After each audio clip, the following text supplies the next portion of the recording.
Hey yo, what's going on guys? It's Doogie. Today I have a beginner's guide for Realm of the Mad God. First I want to start by saying that death is permanent in the game. If you diligently went through the tutorial, you might already know that, but essentially what that means is if you die, you lose everything, except for your pet, but I'll talk about this later. So right here where I'm at right now is known as the Nexus. When you first complete the tutorial, you are brought here. Some people might call this spawn. I mean, it's the same thing basically.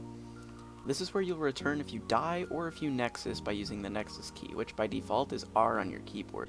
There are a few things I wanted to focus on here in the Nexus. The Vault, the Pet Yard, Guild Hall, the Tinkerer, and Realm Portals. Now let's talk about the Vault. In the Vault you'll be able to store items and get gifts from the Tinkerer. This is the only place where your items are safe. You start out with only one chest. Throughout the game you can get more, and down here these are your gift chests. So as you collect things from the Tinkerer, they will show up here. Moving on to the Pet Yard, here's where your pets will go once you get eggs. Pets are essential for endgame dungeons because they can both heal you and your mana. They can do a few other things too, and I plan on putting out a pet guide eventually, and you can check the description right now and see if it's there. Pets are the only thing that stay after you die, so your pet will come back to this exact location. And like I said, I'll be throwing out a pet guide, so more on that in that video. Now if we go back to Nexus, I won't be going into our guild hall, but basically it's this brown one down here in the bottom left hand corner. I won't go into detail here because I also plan on putting out a video about guilds, but we'll move right along up here to the Tinkerer. So this little thing over to our right hand side is the Tinkerer. They call it the daily quest room. Here's the Tinkerer. He will have these marks for you, and you can turn in these marks which come from dungeon bosses, and you can get these chests that have good items in them. Over here you have your daily login calendar, where you can click on an item and it'll give it to you if you log in for that day. Now the daily quests are very beneficial along with logging in every day. If you can get the daily quests done, I highly recommend it. And I recommend that you log in every day. Even if you don't actually play, the rewards can be worth it, especially as a free-to-play player.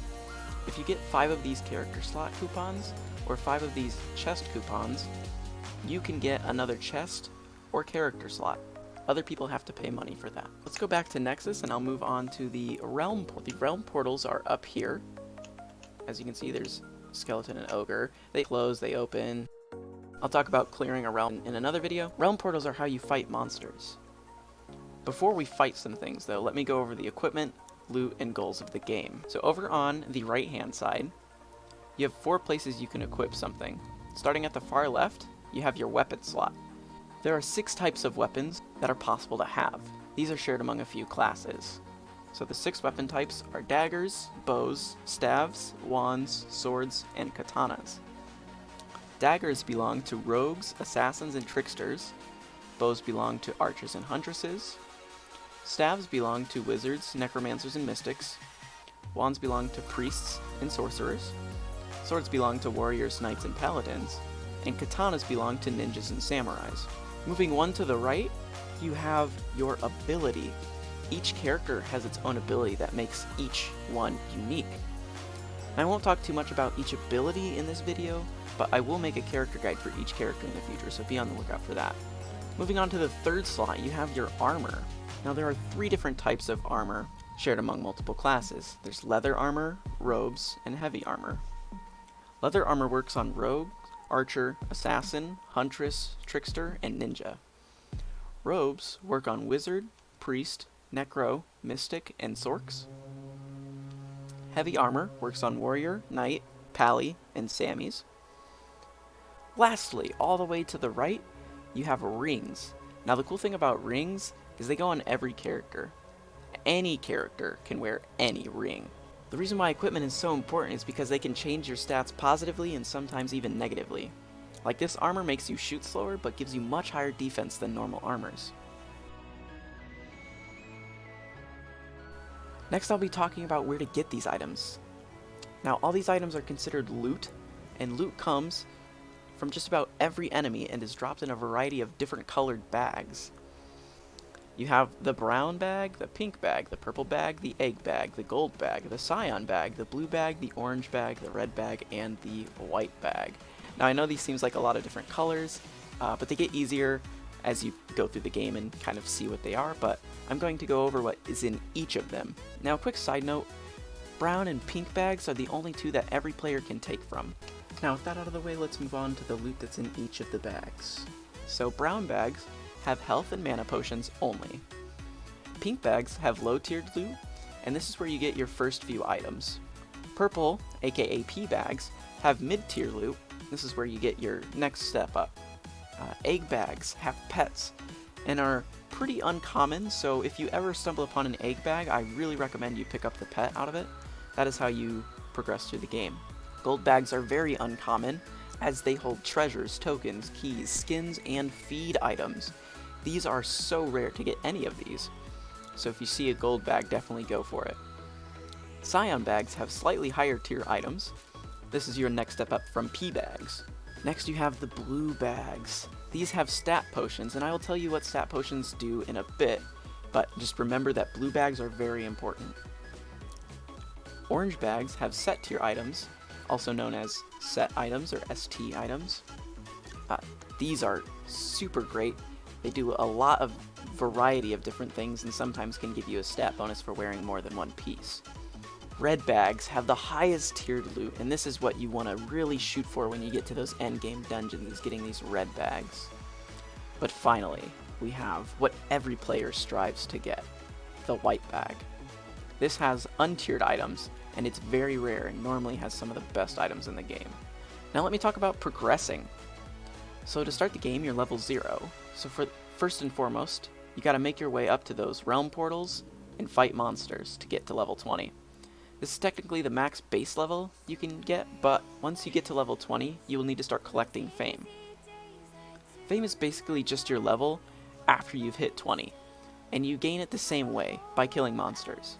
The difference is each time you gain fame, you no longer are getting increases to your character's stats. And to view your stats, you're just going to click this little icon right here. It'll open up your stats bar. Now there are 8 different stats.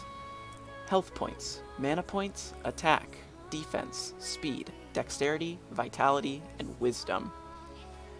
Health points is how much damage you can take before you die. Mana points is how much you can use your ability. Attack is how much base damage you do on top of your weapon. Defense is how much damage is reduced when an enemy hits you. Speed is how quick your character can travel. Dexterity is how fast your character can shoot his weapon. Vitality is how fast you regenerate health, and Wisdom is how fast you regenerate mana. Now each character has a different maximum for each stat. Once again, I won't go over each individual character here, however, to get your stats to maximum, first you should get to level 20 like I mentioned before. But once you get to level 20, how do you max your stats? Well, that's where those blue bags come into play.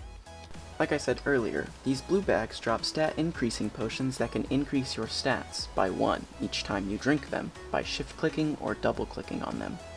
But where do you find these blue bags? Well, for this you're going to have to travel to the Godlands, which is just common terminology for the white and black grounded area that has gods in them. This is normally near the middle of the map, and kill these gods to find dungeons. Here I've shown you what gods drop what dungeons, and which potion each dungeon drops. All the common dungeons have a guaranteed potion drop for at least one player, but you have to do a decent amount of damage to the boss before it dies. And if there are more than one player, you might not be guaranteed to drop. Once you've maxed a single stat, you are considered 1 of 8. This is just a common term. Once you max 2, you're 2/8, and so on and so forth. Being 8/8 is quite the achievement. And once you get there, you should just start building your wealth, because eventually your character will die. Now dying is a major part of the game, and it can be very discouraging. If you save up though, when you die you'll be better prepared on your next character. Dying happens often in the beginning, but as time goes on, you get a pet, and you learn to dodge, use health potions, you'll start to die less and less, and gain more and more items, you will 8/8 more characters, and you'll be more successful at the game. Now guys, this is just the basics guide. I hope you enjoyed this video. If you did, obviously hit that like button. If you have any questions at all, please throw them in the comments. If you have any video suggestions, I would also love to hear that. If you stuck through this whole video, thank you so much. I know that this is the first video that I've made of this kind, so I would really appreciate it if you guys gave me some feedback. Thank you very much for watching, and have a nice day. Doogie signing out. Peace.